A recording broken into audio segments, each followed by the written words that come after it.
Assalamualaikum warahmatullahi wabarakatuh. Ila hadratin Nabi Mustafa Muhammadin sallallahu alaihi wasallam wa ala alihi wa ashabil kiram wa ila kafatil anbiya wal mursalin wal awliya wal syuhada wal ulama was salihin syai'un lillahi lahum wa lana al-fatihah.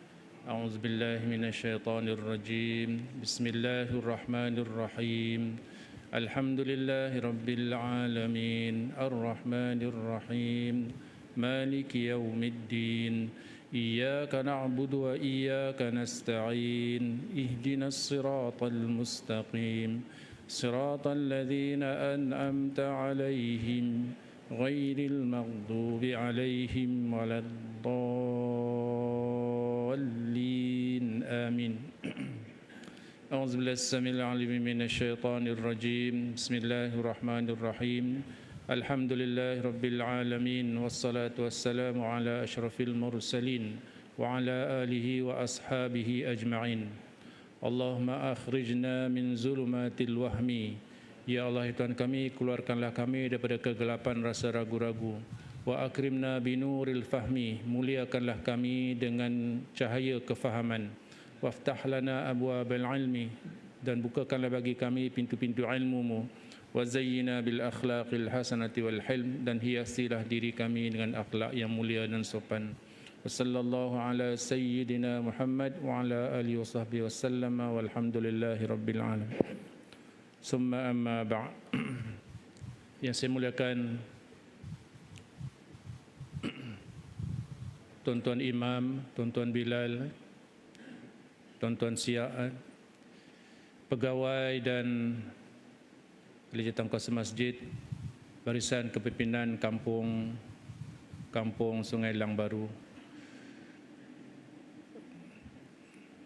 Seterusnya tuan-tuan haji, puan-puan hajah, ibu-ibu, ayah-ayah, anak-anak, sahabat-sahabat yang dimuliakan Allah Subhanahu Wa Taala. Sekali lagi kita merafakkan setinggi-tinggi kesyukuran kita pada Allah di atas segala limpahan nikmat pada kita, sehinggalah ke saat ini kita berada pada tahun baru, dan ini adalah satu peluang kepada kita untuk terus melakukan amalan-amalan kebaikan sebagai bekalan kita. Di samping itu kita diberi peluang oleh Allah SWT untuk sentiasa bertaubat kepadanya. Itu dengan kita bertaubat mensucikan segala dosa-dosa kita, sama ada dosa kita dengan Allah ataupun dosa kita sesama manusia, iaitu manusia yang dekat dengan kita, dan juga manusia yang mengenali kita lah, yang kita ada berurusan dengan mereka. Jadi mudah-mudahan peluang tu jangan disia-siakan lah, kerana hati kita yang berdosa ini seolah-olah mungkin kita rasa tak ada apa-apa buat dosa, tak rasa. Tapi dalam satu kitab tuan-tuan, Imam Al-Ghazali, dia membuat satu perumpamaan bagi orang yang melakukan dosa kejahatan tu, umpama dia menelan racun sikit, jadi dosa tu mungkin sikit, sehingga akhirnya racun itu akan memberi bekas kepada jasad dia, tubuh badan dia, dan boleh merosakkan. Dan cara untuk menghilangkan racun tersebut ialah dengan mendapatkan penawarnya. Bila dah dapat penawar, racun tu akan jadi tawarlah sembuh. Macam tu dah dengan jiwa yang berdosa. Jiwa yang berdosa sakit juga. Macam mana dapat penawarnya? Dengan kita sentiasa bertaubat, beristighfar kepada Allah. Jadi jiwa tu jadi segar balik, hidup.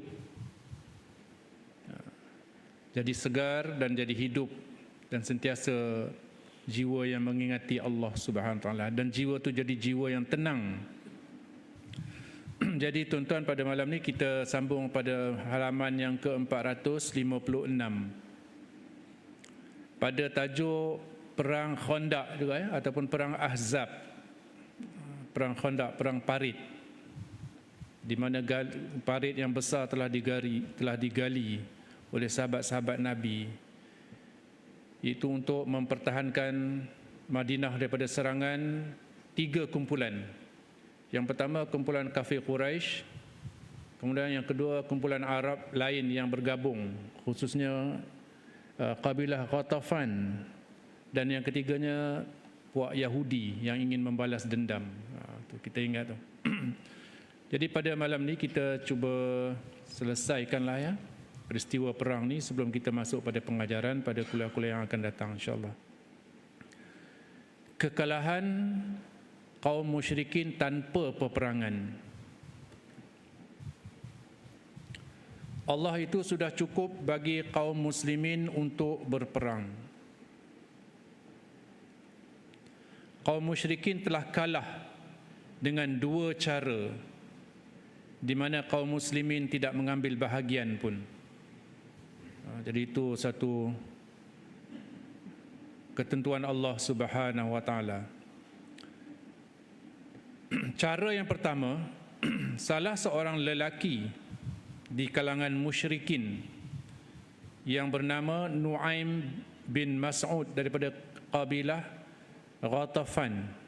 Ghatafan, salah satu kabilah yang bergabung dengan kafir Quraisy lah ni untuk menyerang Nabi, menyerang Madinah. Dan dia telah pun memeluk Islam tanpa pengetahuan kabilah dia. Kaum dia tak tahu pun dia masuk Islam, dia diam-diam. Jadi Nu'aim bin Mas'ud telah datang menemui Rasulullah sallallahu alaihi wasallam, menawarkan kepada Rasulullah sallallahu alaihi wasallam untuk beliau laksanakan apa sahaja yang dikehendaki oleh Rasulullah sallallahu alaihi wasallam. Ini kisah dia. Kan? Dengan izin Allah, ya.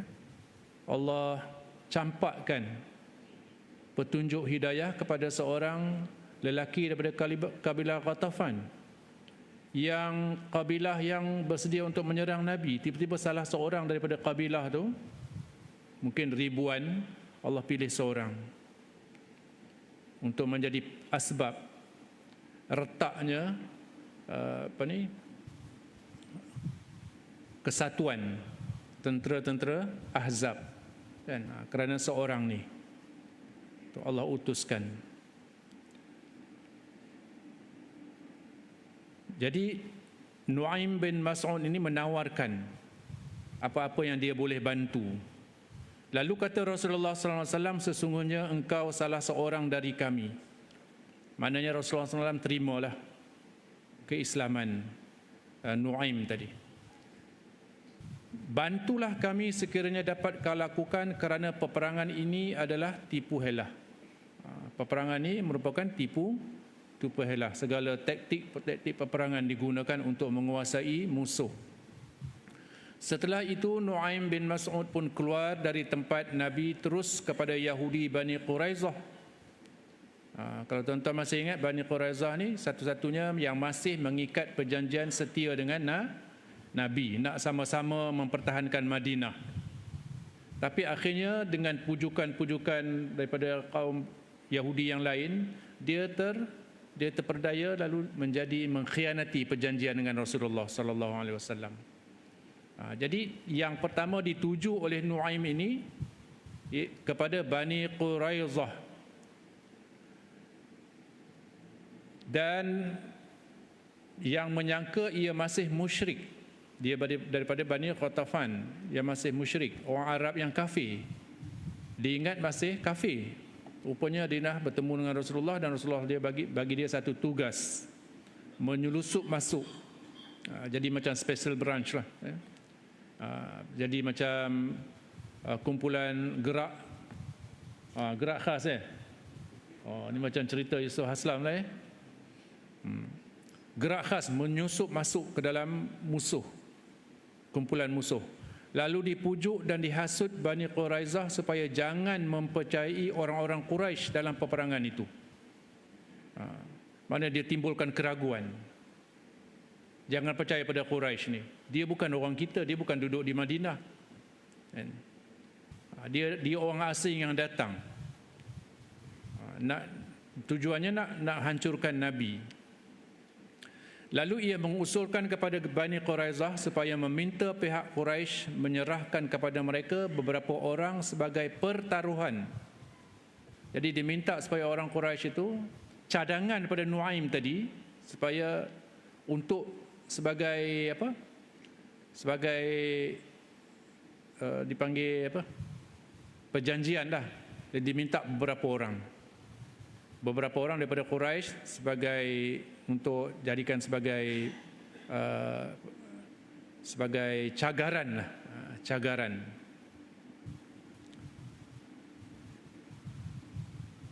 Sebagai pertaruhan atau jaminan yang pihak Quraisy tidak akan meninggalkan mereka bersendirian di Madinah dalam menghadapi Muhammad dan pengikut-pengikutnya. Jadi Nuaim ni cadangkan, kau minta orang Quraisy itu serahkan beberapa orang dia sebagai jaminan. Kalau dia lari daripada Madinah ataupun tidak mendapati janji, kemungkinan yang orang yang pertaruhan ni akan dibunuh dan sebagainya tu, ataupun ditawan.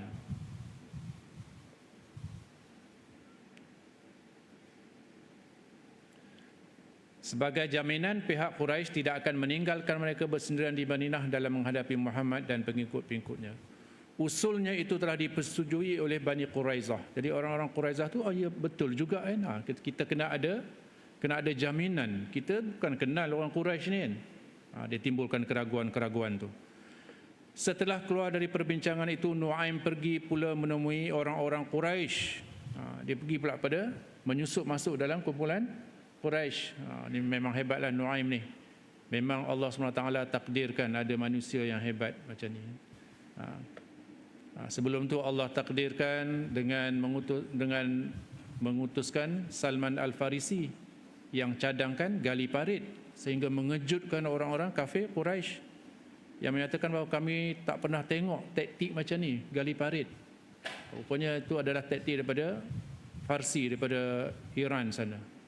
Bila menghadapi musuh yang besar, mereka gali parit untuk menyukarkan musuh sebut menyeberang kan. Bukan parit yang macam depan rumah kita ni boleh langkah je Pak ya. Itu parit yang sekira-kiranya kuda Arab, kuda perang yang besar tu tak boleh lompat, tidak boleh menyeberang.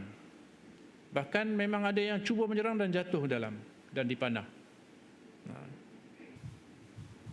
Jadi itu semua perancangan Allah nak membantu orang-orang Islam.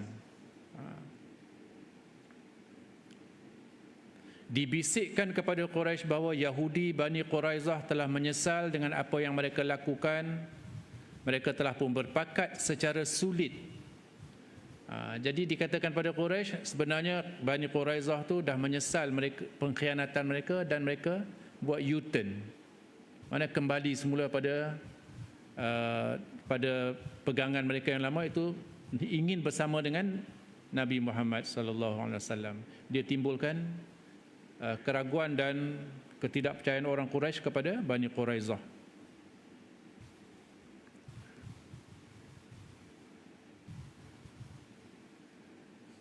Di mana mereka akan menangkap beberapa orang pembesar Quraisy dan Ghatafan untuk diserahkan kepada kaum muslimin untuk dibunuh.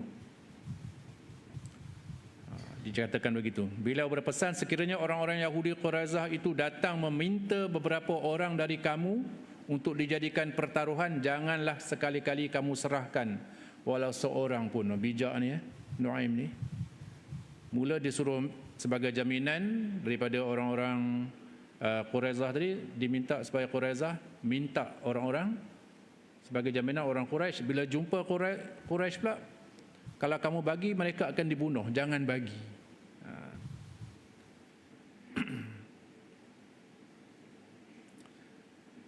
Beliau berpesan, sekiranya orang-orang Yahudi Quraizah itu datang meminta beberapa orang dari kamu untuk dijadikan pertaruhan, janganlah sekali-kali kamu serahkan walau seorang pun. Kemudian ia pergi pula kepada Ghatafan, lalu dibisikkan kepada mereka apa yang telah dibisikkan kepada orang-orang Quraisy. Jadi ketiga-tiga ni semua tak ada kepercayaan, semua masing-masing rasa ragu-ragu terhadap rakan kongsi mereka. Maknanya ada tujuan yang lain, ada perkara yang lain disembunyikan. Jadi di situ ditimbulkan keraguan. Dengan itu maka wujudlah curiga mencurigai antara satu sama lain. Satu pihak menuduh pihak yang lain sebagai pembelot dan pengkhianat. Jadi orang-orang Quraizah menuduh Quraisy dan Ghatafan tadi sebagai pembelot. Ghatafan pun begitu juga, dituduh Quraizah dan Quraisy sebagai pembelot. Quraisy pun begitu juga, tidak menjadi dan menganggap Ghatafan dan Quraizah dan Quraisy itu telah belot. Itu cara hingga akhirnya jadi kucar-kacir lah, kan? Kucar-kacir jadi musuh. Kemudian cara yang kedua, di suatu malam yang sejuk, angin kencang bertiup dengan ngerinya membalikkan periuk-periuk mereka, mencabutkan khemah-khemah mereka. Kejadian ini berlaku beberapa belas hari selepas pengepungan mereka di sekeliling kaum muslimin. Jadi di sebelah kaum perkemahan orang-orang kafir Quraisy tu, Allah SWT turunkan ribut. Tuan-tuan turunkan ribut tu sehingga mengkucar-kacirkan, merosakkan khemah dan sebagainya, tempat tinggal mereka. Imam Muslim meriwayatkan dengan sanadnya dari Huzaifah Al-Yamani radhiyallahu anhu bahawa ia berkata, kami telah mendapati diri kami bersama-sama Rasulullah sallallahu alaihi wasallam di malam peperangan Khandaq, di mana kami telah dilalui oleh angin yang kencang, di mana Rasulullah sallallahu alaihi wasallam berkata, ayuh kemari seorang lelaki yang tentu Allah jadikannya bersama-sama di hari kiamat, bersama-samaku di hari kiamat, dan boleh membawa kepada aku berita mengenai kaum musyrikin. Ini yang diceritakan oleh Abu Huzaifah Al-Yamani pada malam yang angin bertiup kencang tu. Kami sekalian berdiam, tidak seorang pun menjawab. Rasulullah panggil seorang. Siapa yang datang pada Rasulullah tu, Rasulullah jamin akan bangun bersama-sama dia di hari kiamat. Maka dijamin. Jadi semua diam. Kemudian Rasulullah SAW berkata lagi, ayuh kemari seorang lelaki yang tentu Allah jadikan bersama-samaku di hari kiamat dan boleh membawa kepadaku berita kaum musyrikin. Tak seorang pun dari kami yang menjawab. Rasulullah SAW mengulangi semuanya itu 3 kali. Kemudian baginda berkata, ayuh bangun wahai Huzaifah. Dan semua tak bangun, semua diam. Agak-agak semua tak yakin ataupun takut, kan? Semua tunduk, kan? Lalu tiba-tiba Nabi sebut, bangun wahai Huzaifah dan bawa kemari berita mengenai kaum musyrikin. Maka aku dapati tidak mesti aku melakukannya kerana memanggil namaku. Kata baginda, cuba kau pergi dan bawa kemari berita kaum musyrikin dan jangan gemparkan mereka. Bila aku keluar dari hadapan Rasulullah SAW, aku berjalan bagaikan berada di tempat maut. Seolah-olah berhadapan dengan kematian, maut.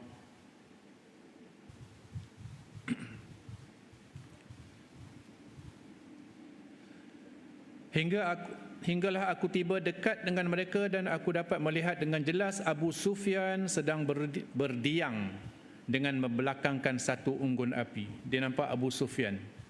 Abu Sufyan ni antara ketua panglima perang Quraisy yang mengapalai, kemungkinan dialah ketuanya. Abu Jahal dah tak ada, dah mati dalam perang Badar, kan? Abu Sufyan menjadi ketua. Aku meletakkan anak panahku di busurnya kerana hendak memanahnya. Kemudian aku kembali teringat pesanan Rasulullah SAW, jangan kau gemparkan mereka. Ni ketaatan dan kepatuhan pada arahan Rasulullah SAW. Sedangkan dia yakin Dia dapat betul-betul berdepan dengan Abu Sufyan yang membelakangi dia, sedang berada di unggun api, kan. Sedangkan dia boleh bunuh ketua tu, kan. Dalam peperangan ketenteraan, dibunuh ketua dulu akan senang, kan. Akhirnya dia punya tentera-tentera yang di bawah ni akan jadi lemah, tapi kerana memikirkan itu pesanan Rasulullah sallallahu alaihi wasallam, maka dia taat, patuh. Ketaatan al-wala, kan, ketaatan kepada kepimpinan.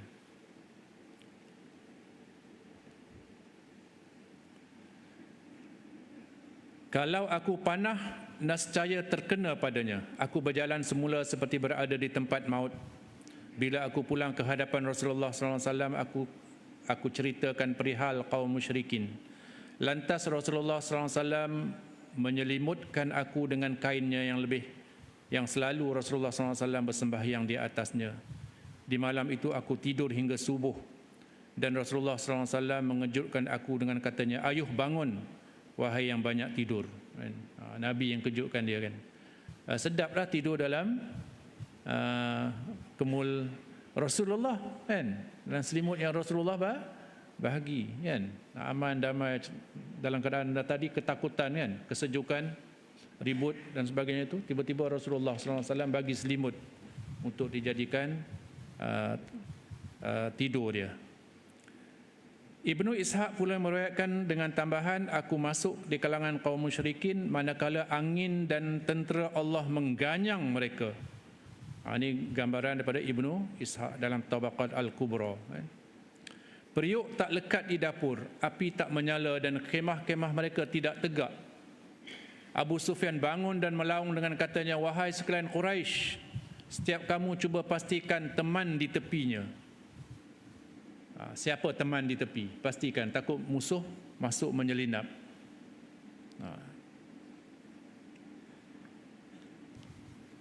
Kata Abu Zaifah, aku pun segera memegang tangan lelaki di tepiku dan aku berkata, siapa kamu? Bijak betul dia. Dia cepat-cepat pegang. Dia yang tanya dulu. Abu Zaifah dia tanya dulu, siapa kamu? Dia tanya orang-orang tentera Quraisy tu. Jawabnya, aku Fulan bin Fulan. Kemudian sambung Sufyan lagi, wahai sekalian Quraisy, kamu sesungguhnya demi Allah berada negeri yang tidak akan lama kita berada di sini. Kuda dan unta kita telah musnah. Banu Quraizah pula telah mengkhianati kita. Ini berkesan perang Saraf tu yang dijalankan oleh Nuaim. Kita tengok samping kita tengok kisah Rasulullah SAW ni, kan, tengok betapa Allah SWT tidak mensia-siakan hamba-Nya, kan, yang berkorban nyawa untuk agama dia. Allah bantu. Di mana telah sampai kepada kita cerita-cerita yang tidak kita senang dengannya, dan kita telah menghadapi bencana angin yang perit seperti mana yang kamu alami ini. Ayuh, beredarlah kamu dari sini, sesungguhnya aku pun beredar dan meninggalkan tempat itu. Sesungguhnya aku pun beredarlah dan meninggalkan tempat itu. Pada pagi keesokan harinya, kesemua orang musyrikin telah berpaling tadah meninggalkan medan perang, dan Rasulullah sallallahu alaihi wasallam bersama sahabatnya balik semula ke Madinah. Sebenarnya, ini tuan-tuan ya, rahsia kemenangan tentera Islam. Sebenarnya Rasulullah sallallahu alaihi wasallam tidak putus-putus memohon restu kepada Allah Subhanahu wa taala dengan penuh kerendahan hati, dengan penuh tawaduk, tadarruk, khusyuk, sebagaimana yang kita tahu dalam setiap peperangan. Kan, Rasulullah memohon kepada Allah dengan permohonan yang bersungguh-sungguh agar dikurniakan kemenangan dan pertolongan kepada kaum muslimin. Dan di antara doa yang dipohon oleh Rasulullah sallallahu alaihi wasallam yang bermaksud, ya Allah, Tuhan yang menurunkan kitab Al-Quran, segera membuat azab, kalahkanlah barisan Ahzab. Ya Allah, ya Tuhan, kalahkan mereka dan goncangkanlah mereka. Ini doa apa? Yang didoakan oleh Rasulullah sallallahu alaihi wasallam. Di dalam peperangan ini Rasulullah sallallahu alaihi wasallam luput satu waktu solat, lantas diqadanya pada waktu berikutnya. Maknanya dalam kerana kesibukan itulah, ya. Sebab melihat pada tentera kafir Quraisy ini sentiasa berusaha nak masuk, nak menembusi benteng parit tu. Ada yang sanggup terjun dan cari kawasan yang paling cetek dan yang paling kecil paritnya, dia cuba naik. Dan tentera Islam sentiasa berawas-awas sehingga dikatakan dalam riwayat bahawa Rasulullah SAW telah luput satu waktu solat, lantas diqadaknya pada waktu berikutnya. Maknanya mungkin waktu tu waktu asar kan, sampai tak sempat nak solat asar. Maknanya Rasulullah SAW solat asar pada solat maghrib atau solat isyak. Mengikut riwayat yang berdasarkan keterangan Sayyidina Umar Al-Khattab bahawa setibanya hari peperangan Khandaq, iaitu selepas terbenamnya matahari, beliau menyumpah kaum kafir Quraisy. Kemudian katanya, ya Rasulullah sallallahu alaihi wasallam, aku tak sempat solat. Ini kata Sayyidina Umar. Dan jadi sahabat-sahabat ni jaga sungguhlah solat, tuan-tuan, ya. Macam mana kita, perasaan kita, tuan-tuan, ya. Cuba tengok kalau satu ketika dulu kadang-kadang kita ada waktu-waktu solat yang kita terlepas, ya. Sampai datang waktu solat yang lain kita tak solat. Macam mana kita rasa? Apa perasaan kita? Tak apa ke kan? Tak apalah, qada kan, senang-senang, ya. Qada.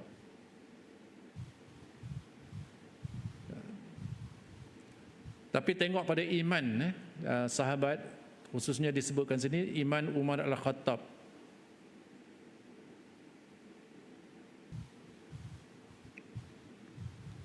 Dia menyumpah, marahlah, maknanya kerana kesibukan berhadapan dengan tentera kafir Quraisy itu tak sempat solat.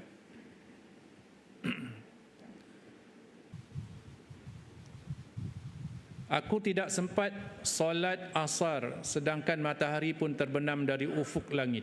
Sabda Rasulullah sallallahu alaihi wasallam, demi Allah aku pun tidak sempat solat juga. Disebut situ sembahyang, kita sebut solat lah, ya. Dalam terjemahan tu sembahyang, kita sebut solat, khusus untuk ibadah, khusus untuk orang Islam, solat. Kami pun pergi ke lembah air mengambil wuduk untuk solat. Setelah itu baginda Rasulullah sallallahu alaihi wasallam melakukan solat asar selepas matahari hilang dari ufuk langit. Maksudnya Nabi qada solat asar tu pada waktu maghrib. So tanggungjawab tu kewajipan, tuan-tuan, ya. Ni ada apa ni, ulama-ulama membahaskanlah kan, hukum-hukum qada, kewajipan qada solat. Kalau kita terlepas waktu solat, dengan segera kena qada solat kita, kan. Walaupun dia sengaja tak sengaja tu lain, tapi qada wajib, kan. Qada wajib. Sebab itu kita berhutang dengan Allah Subhanahu wa taala.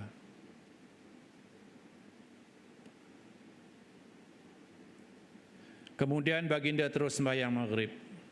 Dalam dalil ni ataupun dalam matan ni dikatakan bahawa Rasulullah SAW solat asar dulu, kemudian baru solat maghrib. Manakala Imam Muslim pula menambah di atas ini dengan satu hadis yang lain pula, iaitu Rasulullah SAW telah berkata pada hari peperangan Al-Ahzab itu, syaghaluna anis salatil wusta. Jadi kita pun tahulah kan, hafizu ala salawati was salatil wusta, peliharalah kamu akan solat solat wusta. Rupanya solat wusta tu daripada ni ulama-ulama kata solat asar. Wusta daripada kalimah maksudnya tengah. Dia duduk di antara hujung siang dan mula malam.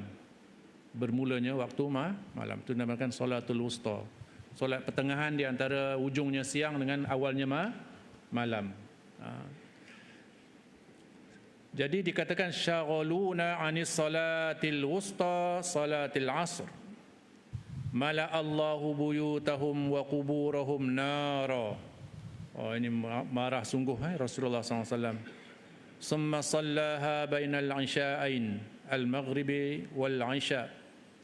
Mereka yakni Yahudi telah menyibukkan kita sehingga ketinggalan solat wusta, yakni solat yang di tengah-tengah, yakni solat asar. Allah tetap memenuhkan rumah-rumah mereka dan kubur-kubur mereka dengan api neraka. Ini Rasulullah SAW seolah-olah terlalu marahlah kerana dengan sebab orang kafir tadi mereka tak dapat menunaikan solat, disibukkan dengan solat. Mala Allah akan penuh Allah penuhkan rumah-rumah mereka dan kubur-kubur mereka dengan api nara, kerana kejahatan mereka yang menjadi penyebab pada orang Islam tak dapat solat. Summa sallaha bainal isya'. Kemudian dia solat, Rasulullah SAW tunaikannya di antara dua isya', iaitu di antara maghrib dan isya'. Maknanya selepas daripada maghrib kan. Jadi dalam hadis ni kalau kita nak kaitkan dengan kehidupan kita, dah isya' belum ya. Maknanya Rasulullah SAW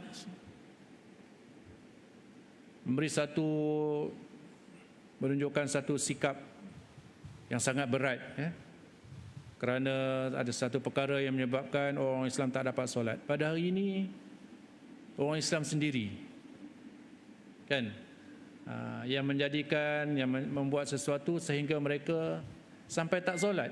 Kesibukan tu mungkin juga ada musuh-musuh kan, musuh-musuh agama. Lalu kita pun menuduhlah ini kerja Yahudi kan. Kita yang salah, kita salahkan Yahudi. Sedangkan kita yang tentukan masa solat tu. Nak solat awal waktu, tengah waktu, akhir waktu. Jadi kita disibukkan. Hari ini apa yang menyibukkan kita, Haji?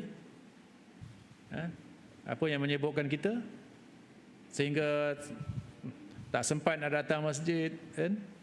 Tak sempat nak solat awal waktu, sedangkan solat awal waktu tu dituntut kan. Kita orang lelaki dituntut solat berjamaah. Tapi kita yang mencipta kesibukan tu. Betul kita yang mencipta kesibukan dengan hiburannya kan, dengan permainannya, dengan hobi kita. Betul tak? Mungkin Allah Subhanahu Wa Taala uji kita dengan banyaknya harta kita kan. Banyaknya harta sampai tak sempat nak solat kan. Mudah-mudahan kita janganlah kan. Tahun baru ni azam baru supaya menjadikan solat sebagai keutamaan dalam kehidupan kita, kehidupan keluarga kita, insya-Allah. Cara nak awal solat, jaga solat ialah dengan solat berjamaah. Azam, kuatkan azam kita. Tahun ni lebih baik daripada tahun yang lalu. Tahun ni aku azam solat 5 waktu. Kalau tak dapat semua waktu, kebanyakan waktu aku nak solat di masjid. Kalau tak dapat setiap kuliah, sekurang-kurangnya seminggu dapat dengar tiga kuliah lah, mana-mana kuliah subuh ke kuliah maghrib. Itu menambah ilmu, menambah kefahaman kita, insya-Allah. Di sikit masa lagi kita tengok, kita masuk pada iktibar, apa istifadah kita, apa yang kita dapat daripada pelajaran daripada peristiwa Perang Khandaq ni.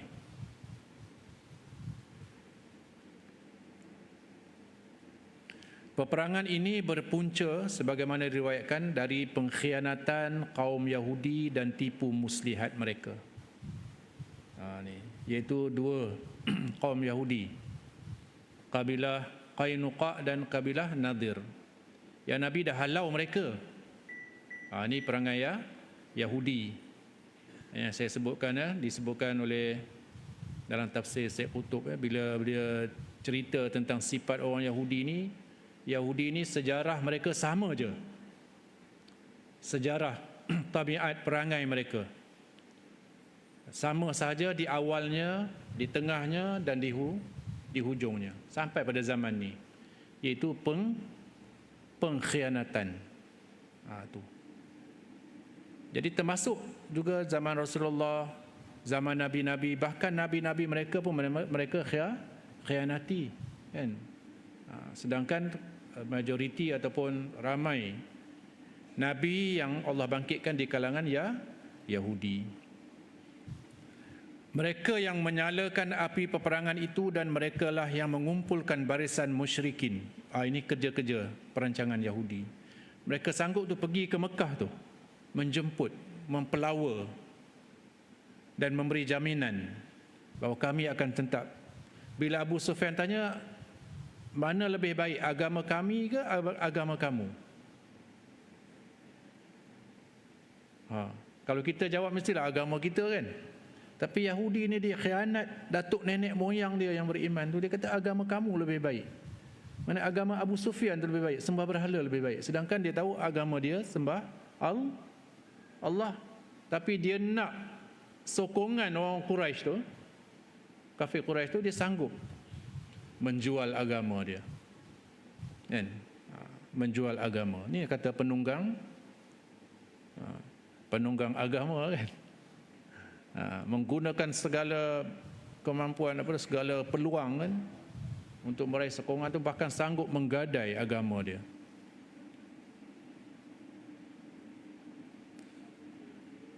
Kerja jahat seperti ini tidak terbatas kepada kaum Bani Nadir yang telah diusir keluar dan dari Madinah sahaja, malah kerja-kerja seperti ini turut dilakukan oleh Bani Quraizah yang masih lagi mengikat janji setia. Inilah Yahudi. Sedangkan mereka ini masih terikat dengan perjanjian dan perhubungan dengan kaum muslimin. Tidak ada suatu pun kegiatan kaum muslim yang mengancam mereka sehingga mendesak mereka melanggar perjanjian. Inilah kehebatan Islam, kan? Orang kafir kalau duduk di bawah Islam, mereka selamat, kan? Sejarah daripada zaman awal dulu, orang kafir bila berada di bawah pemerintahan kekuasaan Islam, mereka akan selamat. Daripada sejak zaman awal dulu lagi sampai hari ini, boleh menjalankan kegiatan mereka, boleh hidup seperti biasa. Itu kehebatan. Sama juga zaman Nabi, orang-orang Yahudi itu boleh hidup bebas. Islam tak mengancam pun, tapi mereka sanggup melanggar perjanjian, tak ada sebab. Tapi sebab dalam hati mereka tu ada sifat hasad tu, kan, sifat dengki tu. Kita tidak perlu mengulangi huraian daripada tindakan ini dan semua. Di sini dapat kita mengambil sejumlah pengajaran dan pelajaran. Peristiwa ini merupakan persoalan yang paling jelas hingga ia merupakan ungkapan sejarah yang terkenal di setiap masa dan tempat. Itu cukuplah, ya, kan? InsyaAllah kita sambung pada kuliah yang akan datang. Dah ada masa lagi, ya? Cukup lah, ya?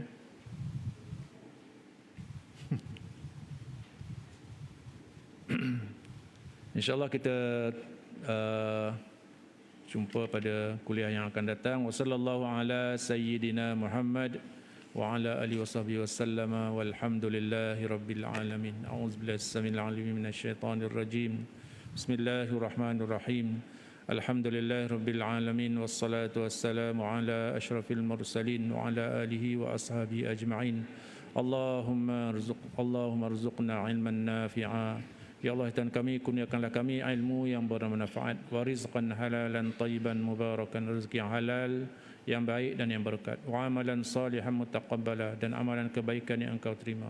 Rabbana atina fid dunya hasanah, fil akhirati hasanatan wa qina azaban nar. Wa sallallahu ala sayyidina Muhammad wa ala alihi wa sahbihi wasallam, walhamdulillahi rabbil alamin. Assalamualaikum warahmatullahi wabarakatuh.